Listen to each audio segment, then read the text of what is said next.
With Dune Part 2 releasing next month, we are getting a new film from Hollywood director Denis Villeneuve. And what better time than now than to go back and look at some of the director's best films, starting with 2015's Sicario.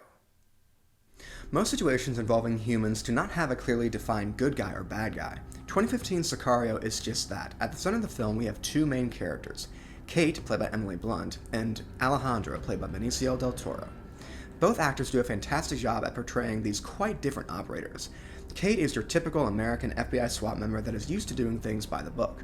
Alejandro, on the other hand, is a seasoned mercenary who's gotten used to the cruel world of the cartels. Right now, he's out for revenge, and he's not going to get there by following Kate's agenda. He sums up the entire film quite nicely with these lines. Nothing will make sense to your American ears. In the end, you will understand. By the end of the film, Kate still wants to be honest, but Alejandro forces her to lie about the entire operation. Though this is a cruel move by the assassin, we can see that he doesn't want Kate to end up like he did, which is why he tells her that she needs to stay out of stuff like this. But the point here is that Kate realizes that her side is not quite so different from the enemy's side. The film's most impressive scene is the border shootout. Now, they couldn't film at the actual site of the border station itself, so they had to build the set from the ground up. We know that the cartel's expected hit point is at the border, so the tension is building as the operators have to leave their cars because they see danger approaching.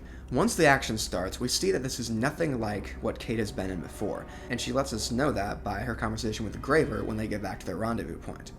This scene, though, is done very well, as we see the sharpness of the operators versus the recklessness of the cartel's thugs. Now, I think there is a small section of the film that could have been left out. The sequence takes place in the film's second act, where we see the corrupt officer Ted, played by John Bernthal, try and use Kate to get to Alejandro and Garber's team. And the scene is done very well. We get some nice character moments from Alejandro and Kate, but it just felt like they were trying to fill in time before the third act starts. The entire sequence could have been cut, and the film would not have been different. I'm going to circle back to Alejandro before we end. Actor Benicio del Toro does such a good job at portraying this layered character.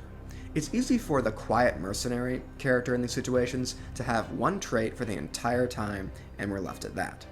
This character is not this way. Alejandro can be relaxed, enraged, encouraging, but also terrifying. I'm not exaggerating that Alejandro himself feels like the oldest character in the movie because he's been through so much. We feel satisfied when we see him get his revenge, but at what cost? Sicario is a film that plays with how morality works in frustrating situations. Director Denis Villeneuve and his team give the audience an insightful and beautiful action thriller that escapes the stark and bland feel that plagues the genre. I love this movie now more than ever, and that's why I will give 2015's Sicario a 9 out of 10. Hello everyone, welcome back to Movies with Michael, and if you enjoyed this movie review, you can show by leaving a like on this video, commenting down below what you thought about this movie. Do you love it, do you hate it, or is it right there in between? And please remember to subscribe to this channel and click the notification icon to be notified by my latest videos. That's all for now, and I'll see you all next time.